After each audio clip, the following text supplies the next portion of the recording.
Bonjour à tous, nous poursuivons avec la 9e et dernière Mishnah du 7e Pérec. La Mishnah nous rapporte cette fois-ci un témoignage de Rabbi Nechunia. Eid Rabbi Nechunia ben Gudgeda. Rabbi Nechunia ben Gudgeda vient témoigner. Ala Chereshet, une fille qui est sourde-muée. Chez Sia Avia, que son père a marié. Chez Yotza Beget, elle peut sortir en recevant son get, son acte de divorce. De quoi il s'agit? Une Chereshet qui est sourd-muet est considéré dans la Gemara, le Chachamim, comme étant avoir le statut de Shota, c'est-à-dire qui n'a pas sa conscience, qui ne sait pas ce qu'elle fait, et donc qui ne peut pas recevoir de Kiddushin. Donc si elle est mariée, ce n'est que parce que son père, avant l'âge de 12 ans et demi, a reçu des Kiddushin pour elle. Et à ce moment-là, le mariage est un mariage minatora. Si c'est un mariage minatora, puisque c'est le père qui a reçu les kiddushin, donc pour rompre ce mariage, il faut un get. Est-ce qu'elle peut recevoir un get, étant donné qu'elle n'a pas de date? Eh bien, ce que vient de nous enseigner Rabbi Nechunia ben Gudgeda, c'est que oui. Étant donné qu'on peut donner le get à une femme, malgré elle nous rappelle le Barthénois, on n'a pas besoin qu'elle soit consentante. C'est vrai qu'aujourd'hui, on dit qu'on ne divorce une femme que si elle est consentante, mais Midina de la Torah, Midina de la Gemara, même si elle n'a pas de date, elle n'est pas consentante, on peut la divorcer. C'est vrai qu'il y a aussi une condition qui est rapportée dans la Gemara, dans la Mishnah du Gitin, c'est que Meshalcha vena choseret, c'est-à-dire que lorsque on la fait sortir, c'est qu'elle ne revient pas. Si elle est complètement inconsciente, au point qu'on lui donne un get, et une heure après elle revient à la maison, elle revient chez son mari, elle ne peut pas être divorcée. Elle comprend au moins qu'une fois qu'on lui a donné le get, elle ne revient pas. Même si elle ne comprend pas le sens du get, eh bien c'est suffisant, elle est divorcée. Ça c'est donc le premier témoignage. Le deuxième, Al-Ktana Bat-Israël Sheniset la Kohen. Cette fois-ci on parle d'une Ktana Bat-Israël. La Ktana Bat-Israël qui est orpheline et qui n'a pas reçu des Kiddushin.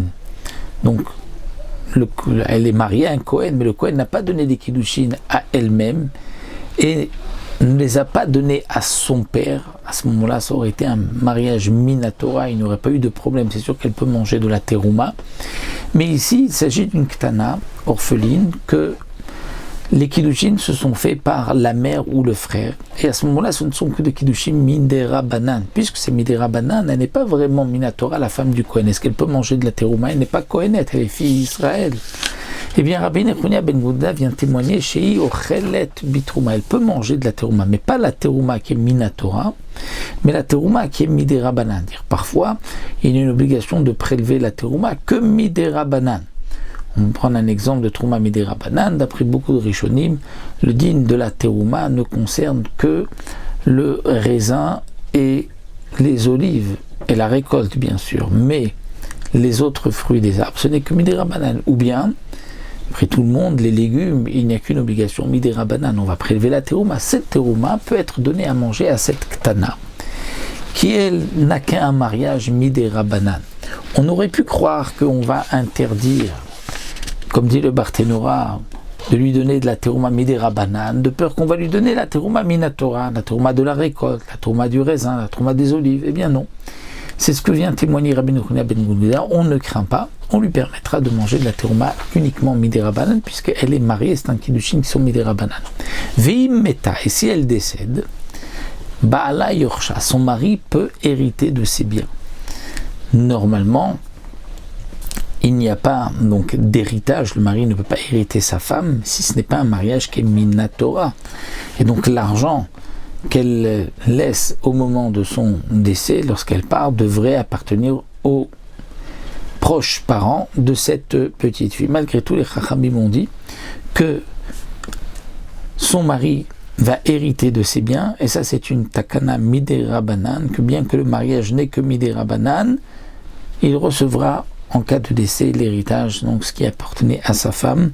C'est un peu une décision des Chachamim, comme nous savons que les Chachamim ont la force de Hefker Beddin Hefker de décider de l'argent de quelqu'un. Donc ça c'était une force que le tribunal avait donc de décision, et donc puisqu'il y avait là une takana que donc on avait instauré que si elle meurt, son mari l'hérite, parce qu'il y a un mariage midera banan, c'est comme un mariage minatora, et donc Les Khamim ont instauré que la Yerusha aussi, l'héritage, se fait de la même manière. Un autre point qu'il est venu témoigner, va la marish agazul shebenao babira. Comme on le sait, quelqu'un qui a volé, c'est dans Masechet Baba Kama, quelqu'un qui a volé doit rendre ce qu'il a volé, Veshiv et Akzela, Asher Gazal, sauf s'il y a eu un changement dans ce qu'il a volé. Il a volé des planches, il a fabriqué une armoire, il n'est pas obligé de rendre l'armoire, il rend le prix des planches qu'il a volées. Ici, on parle de quelqu'un qui a volé une poutre et qui l'a placé sur le toit de son bira, de son palais, de sa grande maison, de sa nouvelle maison. Et il décide de faire teshuva. Et donc là, il n'y a pas eu de changement dans la poutre. Donc il devrait rendre la poutre à son propriétaire. Va-t-il détruire sa maison? Si on dit que oui, normalement il doit détruire sa maison, prendre la poutre et la rendre au propriétaire. Mais ça risque de le freiner dans la teshuva. Donc les Khamim ont instauré que dans ce cas-là, Sheiten et Damav, il va donner la valeur de la poutre, mais il n'est pas obligé de défaire sa maison, sinon ça va le freiner dans sa teshuva. Un autre témoignage, que vala khatat agizula shalom dal rabim. Nous avons un korban khatat qui a été volé. Quelqu'un a volé un korban, donc une bête, il l'a offert comme korban khatat. Eh bien, dans le cas chez l'onodal rabim où personne n'a su, c'est-à-dire il n'y avait pas de rabim beaucoup, il y avait juste moins de 3 personnes, ou c'est quelque chose qui a été connu, pas connu de tous, on ne savait pas qu'elle a été volée, et elle a été donnée aux Kohanim, mais les Kohanim ont pris cette bête et l'ont sacrifiée comme korban khatat. Eh bien les Khamim ont instauré chez Mechaperet. Il a une kapara, il n'a pas besoin d'apporter un deuxième korban khatat. Normalement, comme la bête a été volée, on ne peut pas la sanctifier. Si on ne peut pas la sanctifier, donc le korban qu'on a apporté dans le Beth Amikdash, c'était Choulin Bazar, on n'avait pas le droit de le consommer. Mais les Chachamim ont eu peur. Parce que si c'est ainsi, comme dit la Mishnah, c'est-à-dire pour arranger, pour instaurer le Mizbeach, pour ne pas que les Kohanim du Bartonora soient tristes, soient soucieux, voici qu'ils ont mangé Cholim Shenishretu Ba'azara, et demain ils vont dire, bon, si c'est comme ça, nous on ne fait pas de service au Beth Amikdash, on ne sait pas, peut-être c'est une bête volée ou pas. À chaque fois que quelqu'un apporte une bête, ils vont dire peut-être que tu l'as volée, apporte une preuve que c'était à toi. Donc là, les Khamim ont dit non. Dans ce cas-là, on va dire que c'est Mechaper, d'après certains, c'est comme si la bête lui appartenait, aussi par le principe d'Efker Bedin Efker que nous avons vu auparavant.